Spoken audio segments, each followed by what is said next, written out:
Let's get started with Cardiovascular 11.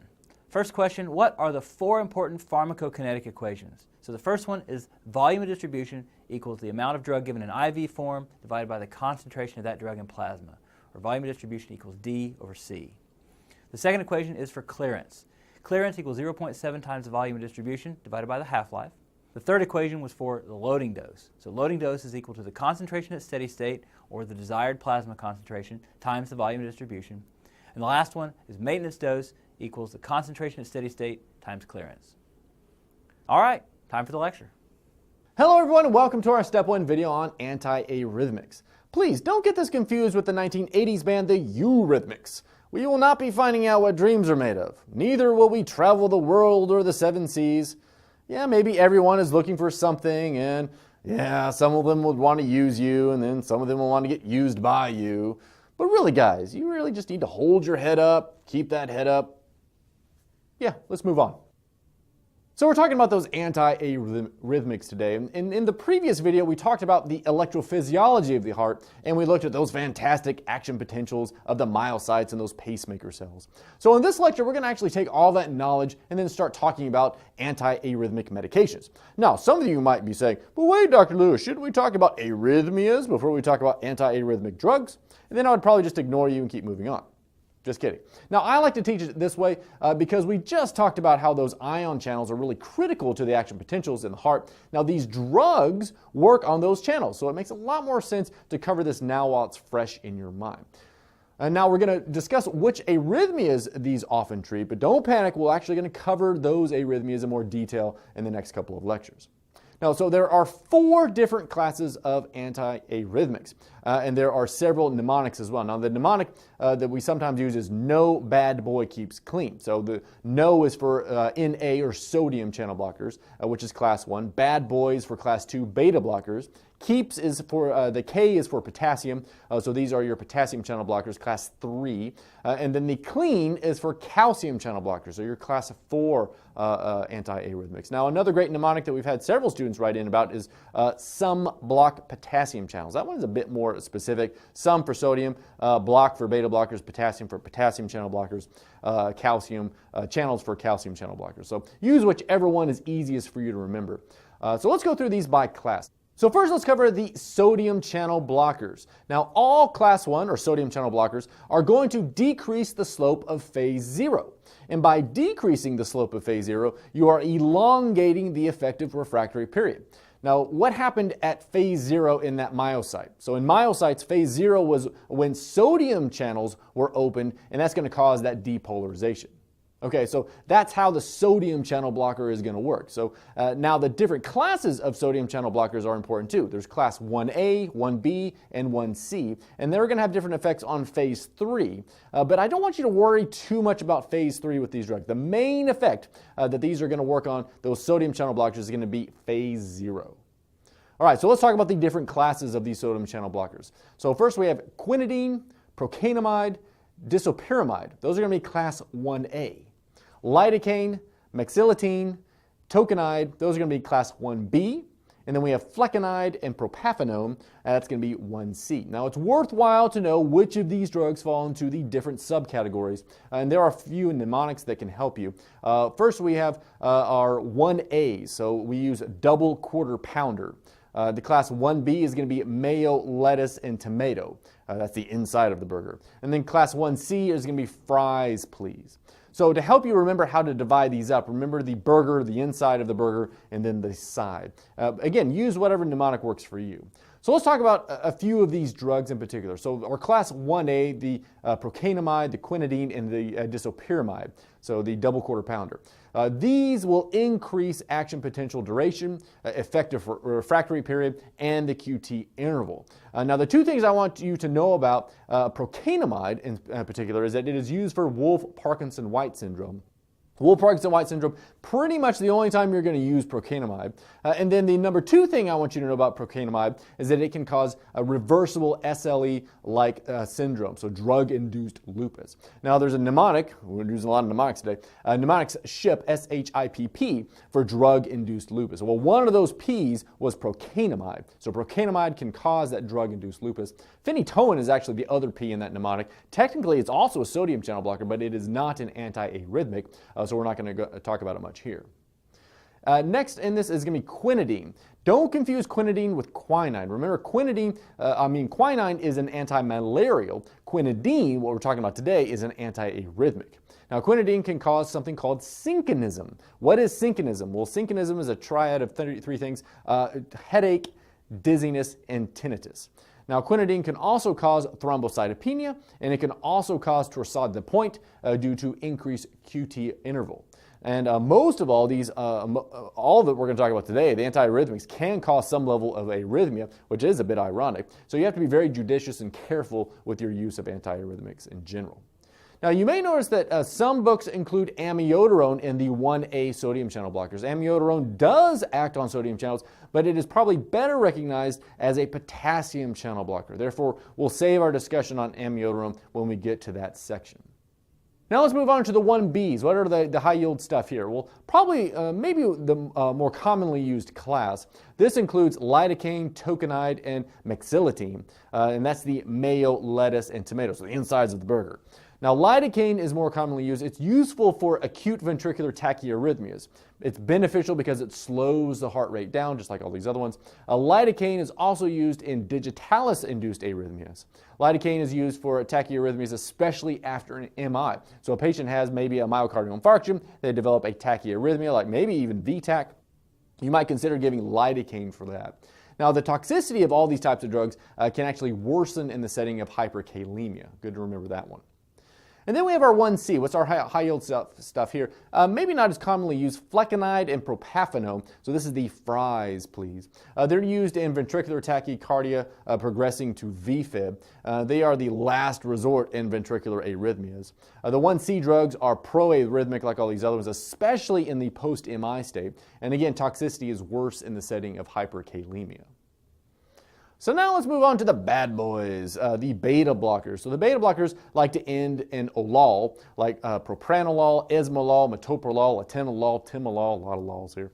So the mechanism is that they're going to decrease cyclic AMP, and that's going to thus decrease calcium currents. They're going to increase the PR interval and suppress abnormal pacemakers, especially the AV node. So how do they work? Well, they suppress abnormal pacemakers by decreasing the slope of phase 4. So remember, decreasing the slope of phase 4, that's going to slow down the heart rate. So remember that we saw in our phase 4 of the pacemaker cell, that's that gradual increase in charge caused by the gradual opening of what? Sodium channels, and that's going to ultimately lead to a depolarization. Beta blockers are going to flatten out that phase 4 sum, which prolongs the frequency of those depolarizations. Now, the clinical uses are a lot of things like VTAC, SVT, slowing ventricular rate down during atrial fibrillation, atrial flutter, high blood pressure, that sort of stuff.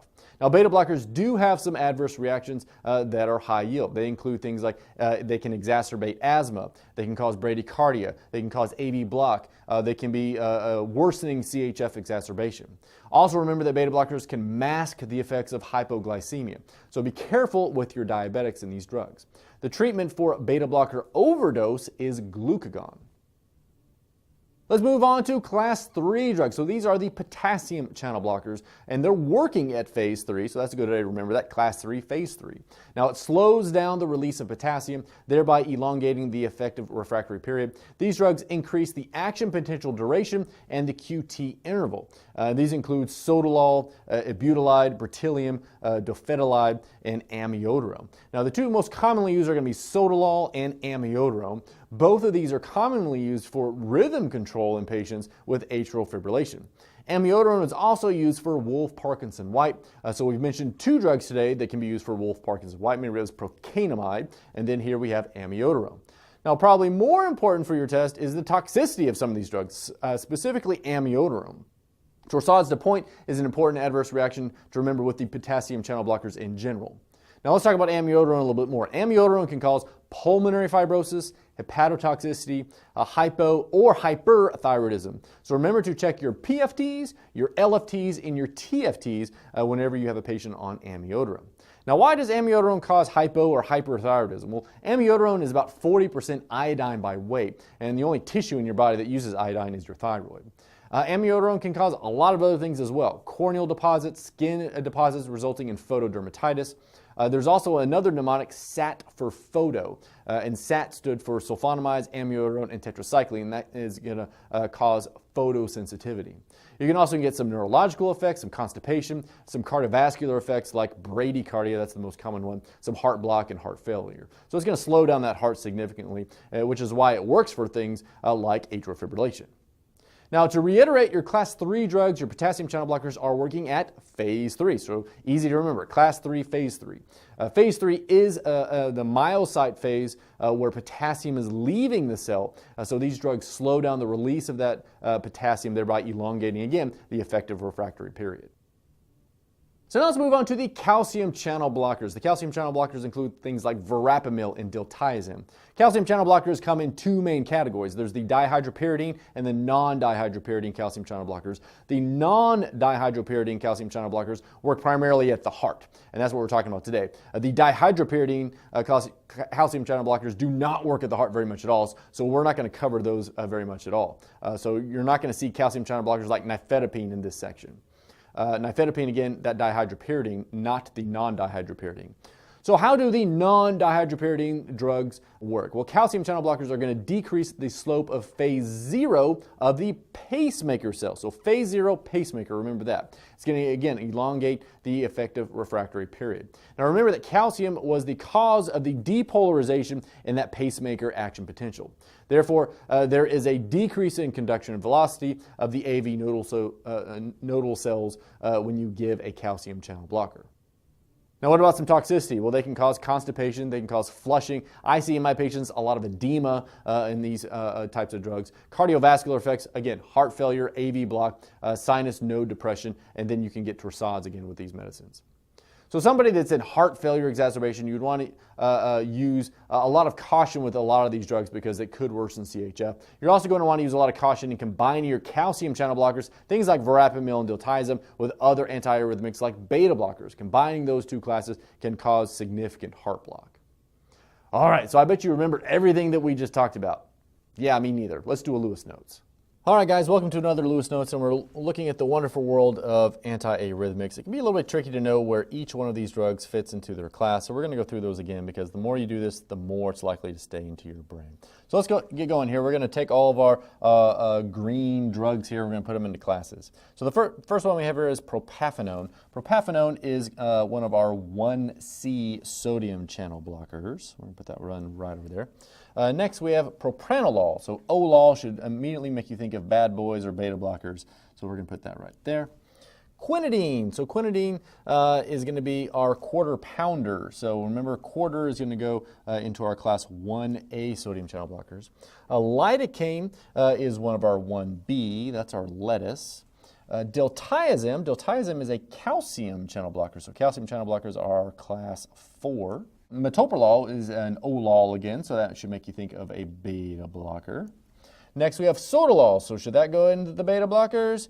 That one is tricky. This is actually an alol, so that's a good indication of where this should go, and it's going to go over here in our class 3, our potassium channel blockers. Disopyramide is the double in double quarter pounder, so we're going to put that over here in our class 1A. Mexilotine is our mayo in the inside of our burger, so that's going to be class 1B. Amiodarone so it has actually a lot of actions. It's probably primarily recognized as a potassium channel blocker. It does have some sodium channel blockade as well. Verapamil is another calcium channel blocker. That's going to go over in our 4. Procainamide is going to be the pounder in our double quarter pounder in our class 1A. Tokanide is going to go over here. It's the tomato that's going to be over here in the class 1B again. And then our last one, flecainide. So flecainide is another class 1C drug. Now, one other thing I want to add on here is like where these drugs are acting when we're talking about the electrophysiology. So if we look at all of these class 1 drugs, these sodium channel blockers, remember they're working on phase 0. So phase 0, and that's going to be on the myocyte. So phase 1 on the myocyte is where those are going to act. If we look at our class 2 here, at class 2, we're looking at a phase 4. And it's prolonging that phase. In our class 3, we're looking at phase 3. That's where those are acting right here. Remember, class 3, phase 3. And then here again, with our class 4, we're working on phase 0 again. But it's not on the myocyte, it's on the pacemaker. So remember, it's on the pacemaker on our phase 4. That's a little bit different than our sodium channel blockers. All right, guys, so those are all the antiarrhythmics. I think if you know this stuff, you'll do well for your test.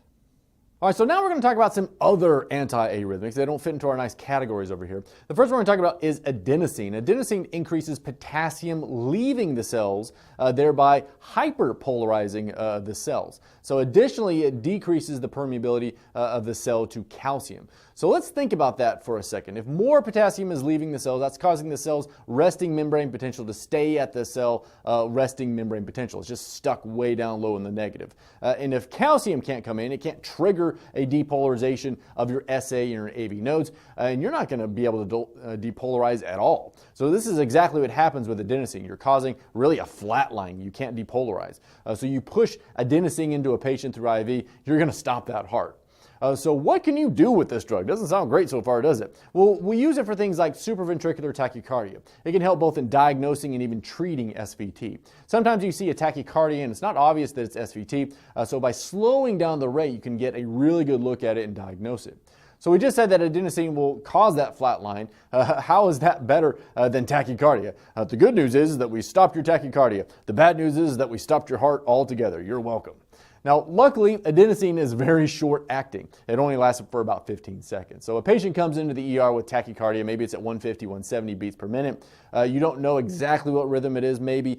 So you try a few things like vagal maneuvers, carotid massage. And if that doesn't work, then you might use adenosine. Now, the patient is hooked up to the monitor. You should probably tell them that this is going to be uncomfortable. And then don't forget to turn down the volume on the monitor. Patients tend to kind of freak out when they hear themselves flatline or essentially die. So you push the adenosine, you're stopping that heart. And then for about a 5 to 10 second moment, it actually can seem like a really long time, you're just waiting for the patient's heart to start back up. And when it does start back up, it's generally at a much slower heart rate. And then it gradually kind of works itself back up into SVT. Now, in some cases, the adenosine is going to stop the SVT altogether, and then you're done. You've treated the patient. But at the very least, you have a window of a much slower heart rate, and you can get a good look at that ECG strip, and you can analyze it and determine what type of rhythm you're dealing with. Some of the toxicity for adenosine include things like flushing, hypotension, chest pain. Another sneaky kind of test question is that adenosine can be blocked by another completely unrelated drug that you wouldn't even think about. The effects are blocked by theophylline. So who uses theophylline? Patients with COPD and asthma use theophylline. It's like a second or a third line drug if inhalers aren't working very well. All right, so that's it for adenosine. Next, we're going to cover real briefly potassium and magnesium. So potassium depresses ectopic pacemakers in hypokalemia. It's commonly used in digoxin toxicity. Magnesium is effective in torsades and digoxin toxicity as well. Now, potassium and magnesium, when deficient, are actually highly correlated with arrhythmias, especially in patients that are predisposed to arrhythmias, like patients who have just recently had an MI, a myocardial infarction. So if a patient comes in after having an MI, you always want to make sure that their potassium is above 4, their magnesium is above 2, because when those drop below 4 and 2, they are more likely to have arrhythmias because the MI is setting them up in a pro-arrhythmic time period for them. So you want to make sure that you're always looking at those electrolytes to optimize those to avoid arrhythmias. All right, guys, it's time for that end of session quiz. Try to answer those questions on your own, and then we'll go through them together.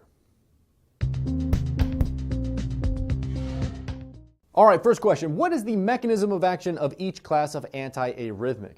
So we had a couple mnemonics. Remember, it was no bad boy keeps clean, and some block potassium channels. So remember, class 1, sodium channel blockers. Class 2, beta blockers. Class 3, potassium channel blockers. Class 4, calcium channel blockers. Next, which antiarrhythmic has the side effect of synchonism? Synchonism is going to be from quinidine. Next question, what are the potential side effects of amiodarone use? So there's a lot of them. Remember, there's pulmonary fibrosis. There's either hyper or hypothyroidism. There's hepatotoxicity. So remember, you're getting your PFTs, your LFTs, and your TFTs. But then there's some other smaller ones. Blue-gray skin discoloration, photodermatitis, and photosensitivity. It can cause bradycardia, heart block. You can also get some corneal deposits, some neurological problems, and even some just plain old constipation. Next, what is the mechanism of action of adenosine as an antiarrhythmic? So remember, adenosine increases the outward potassium current, causing hyperpolarization of the cells and decreasing intracellular calcium. So it's basically going to stop the heart transiently. Next question, to which class of antiarrhythmics do each of the following agents belong? So we got our long list here. First we have sotalol. Don't be confused. That's not a beta blocker. That's a potassium channel blocker. Propranolol is a beta blocker, so that's going to be class 2. Beryllium is going to be a class 3. Quinidine is 1A. Verapamil is a calcium channel blocker, so that's class 4. Procainamide is going to be a class 1A. Lidocaine is a class 1B. And diltiazem is a class 4. All right, guys, that brings us to the end of our video. I hope you learned something. I'll see you next time.